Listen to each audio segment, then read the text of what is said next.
G'day everyone, welcome to Talking Leadership. This is the ongoing series around leadership and the Australian military context. Today's guest is related in some ways, and I don't mean that in a familiar way, to a previous guest that we had on the podcast. And as always, before I get things started, I'd like to welcome my podcast co-host in crime, Mr. Ben Deverson. Our guest today is a co-director of the 8th Mile Consulting. Can I welcome to the podcast, Jonathan Clark? How are you, Jonathan? Thanks for the invite. I've been following a couple of your podcasts, and mate, you guys are really pulling apart some great issues. And I listened to that other one the other day with Dave as well. It was good to have him on. I'll put it out there straight away. Him and I are aligned on a lot of things. We've been best mates for a lot of years. So if some of the things are similar in what we say, just feel free to edit out and change it around, whatever works for you guys. But yeah, really happy to be here, and I appreciate the invite. What was the beginnings of your leadership pathway, Jonathan? Mate, I'm gonna put this out there. I don't know whether you have a lot of people admit it from the very start, but I was not a natural leader. All right. You've had guys like Dave on the show, and these guys where it seems like they can walk into a room and people just gravitate to them, and it's like they can't step a foot out in the wrong areas. I wasn't like that. I was born in Adelaide, born in Elizabeth, so already don't hold that against me. But I was born in Elizabeth for all those people that knew. Dad, mum were both in the Air Force, but they weren't in leadership positions. Dad was an AvTech, mum was a clerk. Had a pretty happy childhood. Moved to the Gold Coast. I'm assuming you want me to go back through just a bit of a history of who I am. Yeah, mate. Please. Mate. What I did do is I played every sport I could find: rugby, tennis, netball, basketball. I just loved teams. Teams, it's where I flourish. I mean, tennis, not so much, but everything else was all team-based sports and team-based everything. Not the most academic person, because to tell you the truth, I didn't really care too much about it, which probably held me back a little bit as we move forward. But I love being active, love being physical, and love being part of sports and then teams. Bit of a different journey for most officers that you'd speak to. Once I moved to the Gold Coast, at 17, I joined the Army as a soldier. Don't get me wrong, I wanted to be an Air Force pilot like everybody else, but didn't have the grades, didn't have the eyes, terrible eyes. Got that fixed a bit later on with a bit of laser surgery, which is good. So yeah, joined as a soldier and went straight into the infantry. Had a really interesting discussion with the defence recruiter. He was like, "Hey mate, these are your aptitude scores. These are your academic scores. You're taking the piss. You're a smart guy. You should have done better at school." And I was like, "Yep, thanks. I still want to go to RMC." And he's like, "Go and get some life experience, or you can join as a soldier and get some experience that way." And I was like, "Sweet, let's do that." So I joined as a soldier, straight into the infantry. And yeah, while I was there, I had the absolute pleasure and opportunity to have some fantastic junior leaders. We talk about people out there that are in leadership positions that don't know what good looks like. I was so lucky to have probably some of the best junior leaders, even to this day, that I can think of. And they knew that I wanted to cross over at some stage and go through and become an officer. So about 4 years in, the recommendation came across, and that was my time. So I switched over from being a soldier, which it's a great life. Switched over, went to Australian Defence Force Academy, where I met Dave, then to the Royal Military College, and then straight back into infantry, where I spent a fair bit of time as an officer. And then we left towards the end of the career, probably about 17 years, I think it was in total. Left and went into high-end IT projects in that project management space. Did that for a little while, and then Dave and I turned around one day and went, "Hey, I think we should do more with what we've got, so let's start the 8th Mile Consulting." So I did that. But the prefix, I think, at the very start is, and I just want to make it clear that this wasn't a natural thing for me.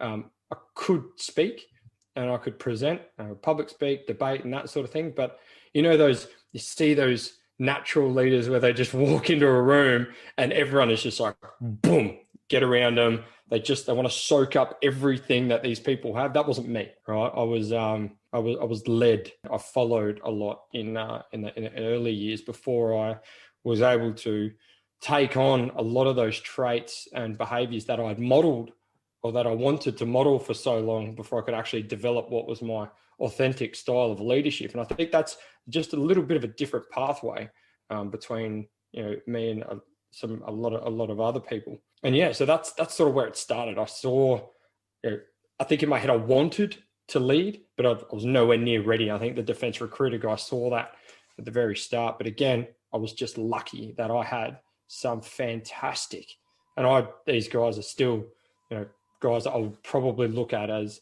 inspirations nowadays, wherever they are. That was the catalyst for me to go, you know what? That's what good looks like. I need to be that. So that's how the beginning of the leadership pathway. So I was a catalyst by seeing how good people do it and wanting to do it. Sure, mate. Thank you for that. And no, you're not the first. There's been many people on the podcast that said leadership was something that came later, or was thrust upon them, or in the entrepreneurial space. That a lot of the Australian-based entrepreneurs that I've spoken to have said they never looked at themselves in that way, let alone looked at themselves as a leader. And it's I mean, we could do a whole podcast on how you got to where you got to just on that description alone. But one question I've got for you, and Ben may have one as well, is for me the question is, when you saw leadership being modelled, and you mentioned them a couple of times, obviously they had a big impact on the way that you think. Was it those people that modelled leadership that got you thinking about taking that next step, or was it a realisation you came to a bit further down your time in the army, go, yeah, I think I can contribute more than what I'm currently contributing? What was that catalyst for you, mate? I wanted to be an officer. I wanted to be in command, but I just don't think I had an appreciation for what that actually meant. So when I actually got into the army, I think it was my first platoon commander. He was what you'd classify as probably the perfect leader. And, as a young, impressionable soldier, just trying to learn, I'd like to say I kept my mouth shut for the first, few years, and just tried to sponge all the information. I didn't. I had a mouth and I used it. Got me into trouble a lot. But looking at someone like that, I was just like, that. If I could just pull apart him as a leader, and I could assimilate 25% of what that is, I think I'd be an okay leader. And I wanted that. Like I genuinely wanted to command soldiers. And I think it was at that point where I realized, I actually started to do a bit more analysis, and I was like, his purpose. It was the purpose behind how this person operates. And since then, it's the leaders that I have drawn a lot of strength from and a lot of mentoring and motivation from. They've just had this purpose, and it's the drive. And for him at that time, it was protecting his soldiers, right, and looking after them and growing other people. He was just completely selfless. Left his ego at the door and just went, it's about the team. It's always about the team. And I was like, that's it. That's the thing. If I was to categorize leadership in a little caption, it's like leadership's not about you. And I was lucky. I got that as a 17-year-old soldier. And it's mind blowing, because then, you go down that values part, and I didn't know what I didn't know about values. And we had army values, but that catalyst was just going. So I thought I knew what leadership was, like, the textbook definition, but to see it in the flesh, it's like bang. And then the next positive leader that was there, it's like, it's reinforced. And then it's reinforced again. Then you see the bad leaders and you go, well, it's the polar opposite. It's about them. And, they're always about them, what they're doing next, what their next move is, how their career is going to go. And you're like, oh my God, if you're ever going to see the far left and the far right-hand spectrum of leadership, the military is great for it. It'll pull it apart in a heartbeat, because and what I end up learning later on in the leadership career is that you're assessed every day. So there's nowhere to hide. So this person, for me, was able to be authentic, was able to be genuine and, values driven. And that's why his team was so endeared towards him. And I was like, you know what, that's what leadership is. So if you're going to ever aspire to be a leader, you have to do that.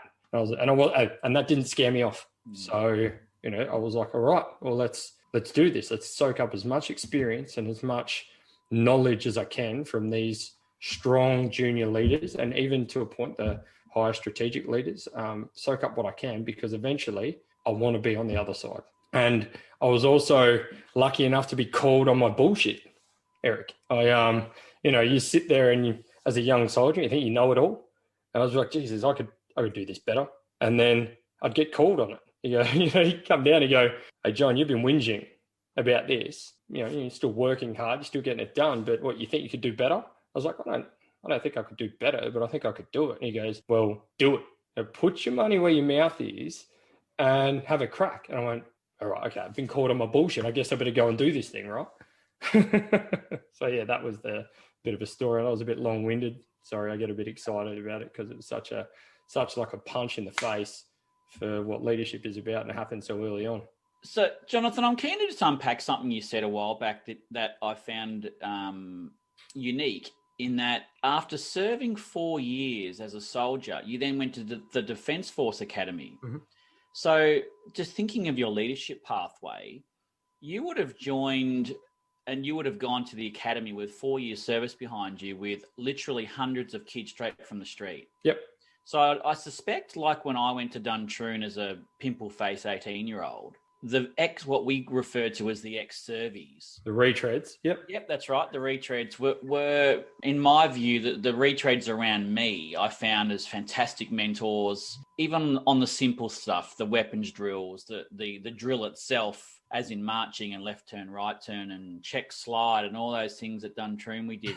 So I think your leadership pathway probably really, well, I'm putting words in your mouth, but you may have started there, and then you would have been a mentor, you would have been a guide to a lot of those very, very young kids coming straight off the street. For better or for worse, mate, yeah. So, and the reason why I say that is you develop, yes, I had the benefit of some really great leadership. I also have seen the other side of the house, leadership, coming in, you do understand that people are going to look at you in a certain way, and they're going to draw a lot of experience and knowledge from you because you've been there a while. And, it's not without its dangers, because you've also developed a lot of bad habits. You've also developed a lot of shortcuts in order to, like say, take your weapons, for example. You learn your battle drill, how to get this thing done when things need to happen quick.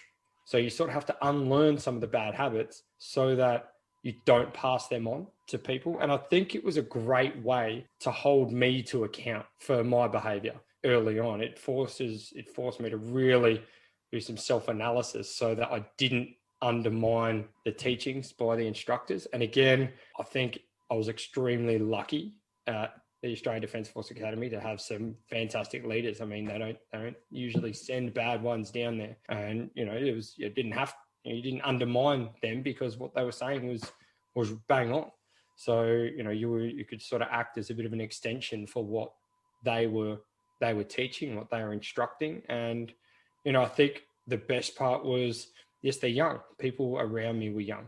In Army standards, I suppose I was a little bit older, but they bring this perspective and this knowledge. Like, this is smart. I got to be honest, like I said, I wasn't academically minded. So when I came to ADFA, a lot of these people were fresh out of school, but they were just so smart, like next level smart. The things that they could analyze and comprehend and then articulate, you sit back and you go, boom, what do I have to offer here? But then I had this military experience and background and understanding of what it's going to be like in a unit that I could help share. And then, it was a good balance. They'd be like, hey, Jono, this is how you actually write an essay properly to articulate, what you need to say. I think, that balance and that teamwork started early. I mean, I also met my now wife within, 3 days of being an ADFA. I met Dave within a month. Like, these are friendships that you form and you take for a long time. So I think, again, that was an eye-opener for me. So let's sort of cast our minds forward now. You're discharged. So tell me, John, your views on leadership in the military setting versus the civilian setting. Mm-hmm. What do you think are the key contrasts? Well, mate, I think it's an interest.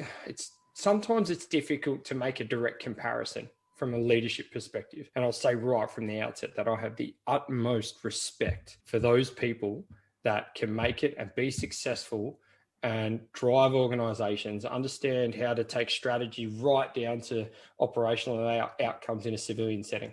It's a catalyst. I think Dave and we speak about regularly, because, we go in, we do a lot of leadership training, we do a lot of individual coaching and things like that. It's like, how is it you were able to get where you are without daily leadership training? So and what I'll do is I'll draw back to the way that we go through our leadership pathway within the military context is, and understand, Ben, you are assessed every day. You're taught how to think, not what to think. And those frameworks, those principles, and all that, they guide your growth as a leader. But then you're assessed. Like, you're assessed every day. Like, there's nowhere to hide. Your behavior is assessed. Your performance is assessed. Your your commitment to your values are assessed, your written communication, your speaking, like everything is assessed. There's absolutely nowhere to hide. And then when you get into a unit, you're now assessed again. You're assessed by your peers, your subordinates, and your superiors. So this is just a constant journey and then there's professional development, like part of your professional development plan. Okay, this is where you need to go. This is what you need to study. These are the courses that you need to do. It's all very prescriptive for us. So, it's normal. Whereas in a civilian context, that is not normal. When we talk about providing or helping with professional development plans within organizations, people look at you funny. Like, what do you mean professional development? Like, if you reach a high standard of technical expertise, we're going to put you in a manager position. You're like, whoa, hang on, they're two very different skill sets. Leadership and technical, well, they're different. So I think when we're talking about the difference between a military and a civilian setting, I think you have to establish the context right at the very start. We are grown and built leaders every day from both our instructions, our lessons, our development, even our experiences, scenarios. Our whole job or our whole role is built around being a leader. Whereas in a civilian context, sometimes it's not. The leadership pathway doesn't, it's not a defined pathway, if that makes sense. John, sorry to interrupt. I don't think in the public civilian sector there is a lot of good examples of planning for not just professional development, mate, but I think leadership development. I think there's a really ridiculously bad assumption amongst those that own businesses that the people that they've got coming up will have some inherent skill sets that they don't need to spend money on or time. It may not necessarily be money. And so in some senses, and I say this tongue in cheek, I think it'd be a horrific environment to be assessed all the time in a context where you live and breathe assessment, because what the flip side and the benefit of that, I think, to your personal, professional and leader development in the military, from what I've been able to glean from the discussion so far, is that you come out with an expectation that you're going to be held to account for what you do, and you can only get better from a baseline. Whereas in the corporate world, and Ben may have a different view of this, I hope you do, Ben. For me, it's, I found in the public sector, you fail upwards. A lot of people that shouldn't be in leadership roles are in leadership roles because it's who they know, not what they know. Whereas I think in the military context, you have to have your fundamentals right before you get moved up. And I really do believe some people shouldn't be managers and some people should definitely not be in leadership positions, because there are certain baseline skill sets that I think people don't have or are not as effectively developed as they could be. Now, that's a personal view, but I think I've been around long enough to be able to make that claim, and the podcasts have solidified that in my own mind, that it's a process of being developed. I think I take what you said at the start of the podcast, that there are some people that have that X factor, but I know a lot of those people too. But if you get them in a crisis situation, they would go to water. They would know what to do. And so I think you've got to develop your leadership credentials over time. I'm going to stop talking now. Ben, have you got a view, mate? Sorry, Ben, just quickly, I just want to draw on something that you just said there really quickly, Eric. And it's a fundamental point about corporate leadership. So, from a military to a civilian context, we know what good looks like because we've seen it, right? And in a corporate setting, how do you explain to people what good leadership is if they've never seen it? They've never felt it, if they don't know what it looks like, what it feels like, what it sounds like. So, it's when we talk about, say, managers and leaders within organizations, and they've risen to that point because of their technical expertise. Well, I think it's a failing of the organization who might not understand what good looks like. So it's not like we can turn around and be like, you're a bad leader, it's all your fault, get out. It's like, well, this is the way things are for them. We've got to help these people. You can't just turn around, because, like I said, I firmly believe that leaders can be built, can be educated, can be trained, because if they couldn't, places like ADFA, the Royal Military College, and all those other leadership organisations wouldn't exist, right? Yes, natural leaders are good, but if you can't unpack what makes them amazing at what they do, we call that natural athleticism. If you can't unpack that, then how can you train people in how to be good leaders? Because I guarantee you, they can't tell you why they're good. They just understand it. They get it. So Yeah, sure. And to respond to that, I guess I'm not always blaming the organisation, but it seems curious to me that a lot of good young and middle career leaders leave organisations on a fairly regular basis. And I think if they were fair dinkum about their exit interview about why they're going, if you ask them, have you seen what good leadership looks like in this place? I think the answer by and large would be no, I don't know what good leadership looks like, so I haven't seen it. And I know I've left jobs because the people above me have just been so bad at what they do that there's no point in fighting to be better in a job when you don't have a support structure around you. And you're not the first person to say this, and I guess in the military context, it was brought up in previous podcasts, and the podcast that I'll be publishing tomorrow with our second podcast guest, you're the third, mate. And Adrian brought up the point. Adrian brought up the point quite strongly that you guys are supported in your growth as leaders in the military, whereas in the corporate context, it's not quite the same. Ben, what are your thoughts, mate? There's something that Jono has said, and equally something that David Neal said as well, which I've actually found is the perfect point. The leaders in the civilian commercial world that have not had training in leadership and have succeeded, I have the utmost respect for. The thing that Jono has made a point about this morning is that the environment that we were trained in, particularly in the leadership context, was often simulated, and it was scenario based. We were given a scenario, and we would apply those theories, those concepts, those principles of leadership that we were taught. And then the scenario or the simulation was stopped, and then we were assessed, we were provided feedback, and then we could adapt and change, and you could continually evolve your style as a result. Now, of course, people like Jono have deployed an operation, those sort of things. It's not a simulated environment. It is the pressure cooker world where you must apply your theories of both tactical and personal leadership. But in the civilian world, nothing's simulated. It is real life all the time. And invariably, people will adopt the leadership styles of people they've been around.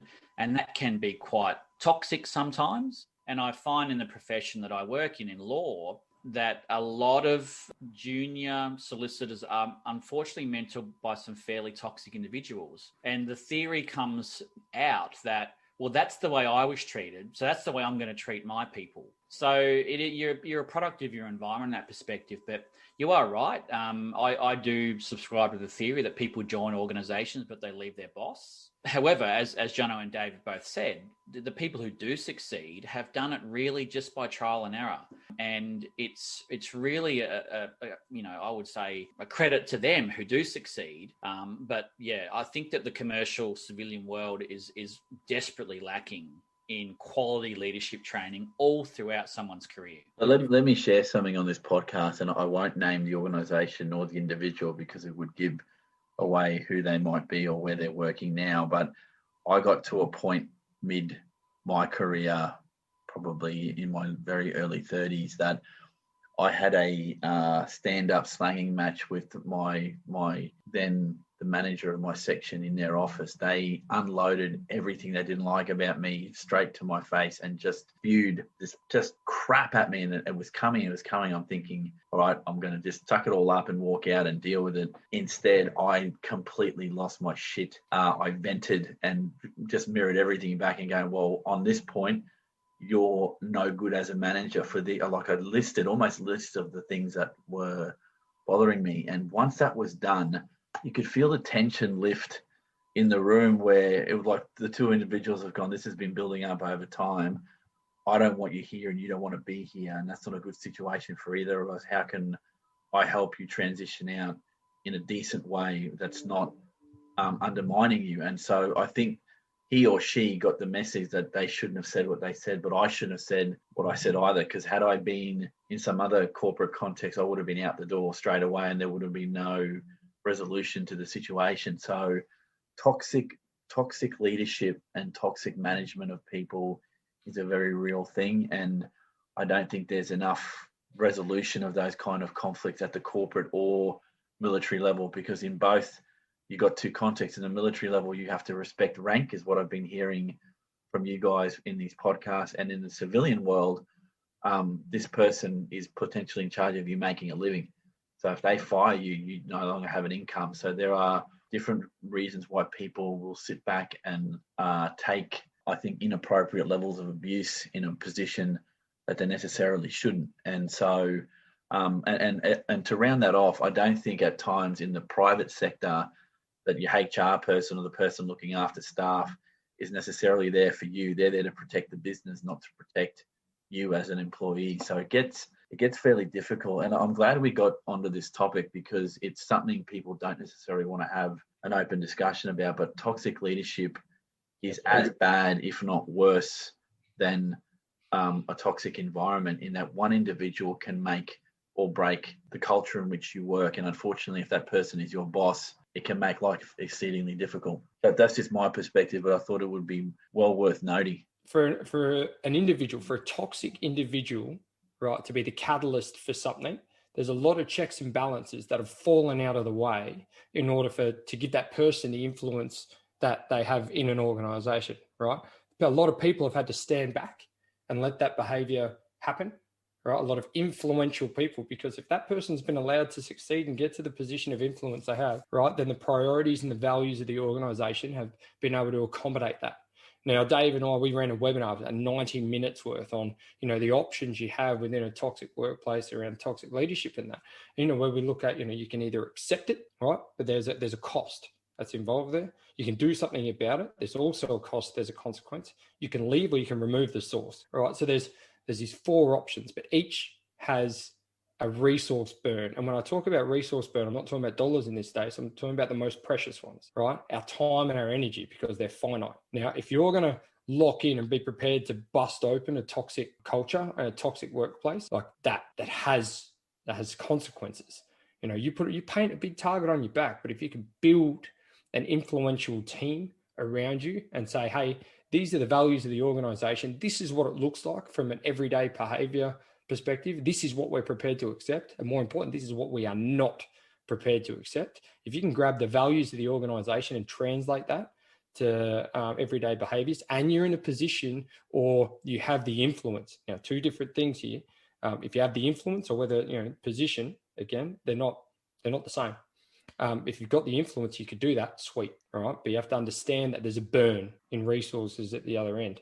And mate, cracking open these things are tough, because what you got to understand about toxic workplaces and toxic leadership is it doesn't stop at the door of the office, right? It infects your professional life, it infects your personal life, it damages your relationships, it affects your health. This list goes on. And if we're prepared, especially those with influence and those in leadership positions or those that have the power to do something about it, when they stand by and let it happen, they're contributing.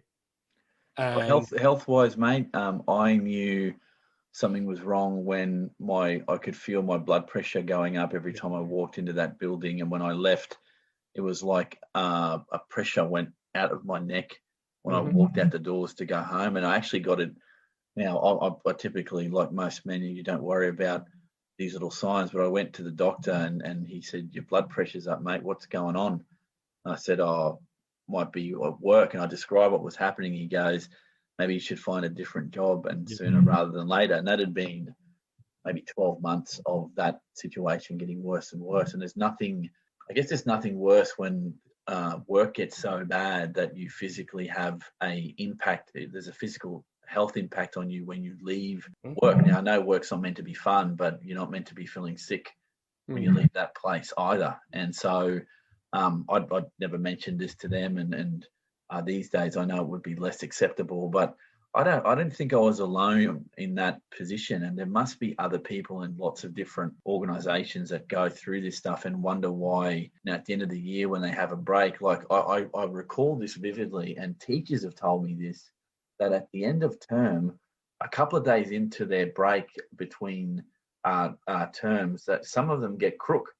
And I say, why is that? Because you're up and your stress levels are so big over a 10-week period. Yep. And when you hit that downtime and you're relaxing, suddenly your body goes into shutdown mode, and you'll typically get a little cold, or something will happen that you're not feeling 100%.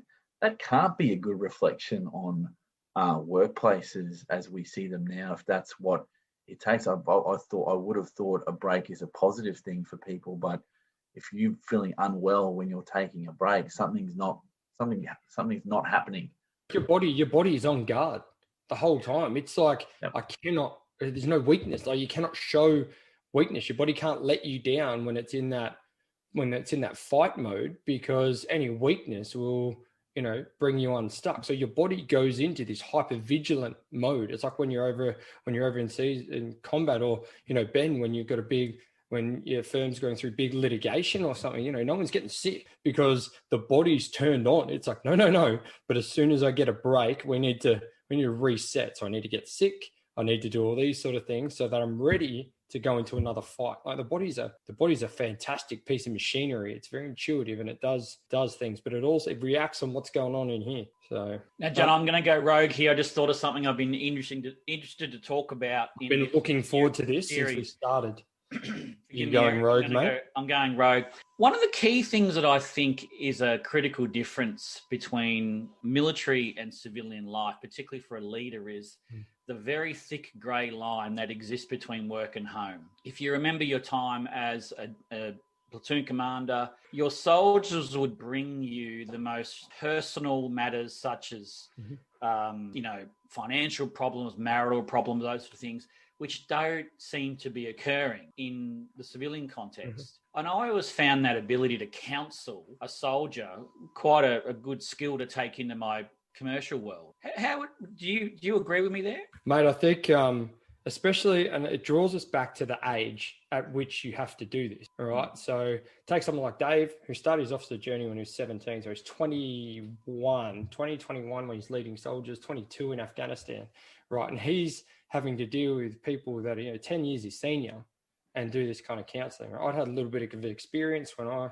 came across. I had some understanding. I was the cause of a lot of those problems for my leaders in general. So, I'd seen both sides of the fence, but that skill, that understanding is critical. But it also comes back to the purpose, right? You need to, there's two things. You genuinely care about your people. Like, you have to, because if something is wrong in the team and you don't fix it, the consequences of that down the track for both the individual and the team are exasperated, because you're going to be in combat. You're going to be in conflict. You're going to be in crisis. And if someone's brain is focused on something else, that could mean the difference between success and failure of a mission, right? So that ability to not only counsel, but to care at the lower levels. But I think it's a bit in the corporate context, from what I've seen, there's a lot of reluctance to do that, because it's like, it's none of your business, right? You don't have the right to go and talk to someone about their personal life. As soon as you leave outside those doors, okay, it's on you. I completely disagree with that. But again, it's acceptance on your staff, your employees, and you as a leader. Like, if they're prepared to accept you as a leader and have that trust and respect that you have their best interests at heart, that your comments and your advice are coming from a position of love and respect, then that makes difference. Whereas some leaders, they want the weakness that are out there. I've seen it. It's toxic. They want the vulnerabilities. They want the weakness of their people so that they can use it lately. They can use it in a future context. Whereas in the military, it's like, you don't want that. You don't want the weakness. You don't want the vulnerabilities of your team, so you can use it. You want to fix it. Like, you want to help understand it so that you can accommodate it. In a high performing team, right? To people's strengths balance weakness. That's why you build teams. It's why the military exists and does what it does. Right? You balance the weaknesses of the team, both at this small team level, to the combat team level, to the joint force command level. You are grabbing the strengths and you're covering someone else's gaps. You're covering someone else's weakness. And I think that is a bit of a difference, because that is the culture, and it's a culture that doesn't accept much else from the ground up. Like, that is the position, that is the role you have to play. And what I think it does is, in the early ages, or in the early age, it makes you grow up. It makes you grow up quick. I think we've just lost Ben. That's okay, mate. I think he'll dial back in. No worries. But it's such an important point he raised there, Eric, because, and it's something I've written down here, is that as a leader within the military, you can't outsource accountability, and the accountability for your team.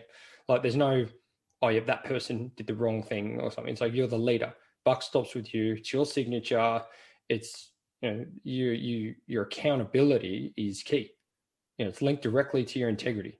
You're doing the thing that you said you're going to do. If something goes wrong, well, hey, that's on you as the leader. And if you don't know what that looks like in a corporate context, in a civilian context, or even in a military context, in some organizations, then you don't know any better. So it's up to those people that do know better to pay it forward and help as many people as they can understand that. So if we take back to your example before, right, your physical and mental health within your organization, right, after you've made the comments to your leader and he's aware of it, that's definitely his problem, because he has to understand that there is a weakness in his team at the moment. Like there is a thing going on that, could potentially undermine the effectiveness of the team and create a toxic culture. That's on him or her. They got to fix it. They got to help you. They got to find what it is that enables you to flourish as an individual and grow as an individual to be the best version of yourself. I mean, that's leaders, right? One of your priorities is to grow other leaders, but you inherently have to look after your team. And, I get very, very passionate about this because I've seen it go wrong. And, I've made the critical mistake and while I was in a leadership position, I've always thought I was a good leader, but I've made the critical mistake of using someone's weakness against them. And I know how bad it can be and the psychological impacts it has. There's a video on LinkedIn, mate. I encourage you to watch it. It's on my profile about where I literally say how I did that and did the exact wrong thing. Can I get that? Can you share that link with us so I can put that on the podcast description? Is that all right? Yeah, let me tell you where I got it wrong, where you never underestimate the impact you can have on another human. And this is probably one of the biggest failings of me as a leader at a point in time, where I got it so wrong. And, but it was a lesson for me. It's a lesson I can pay it forward to everyone else.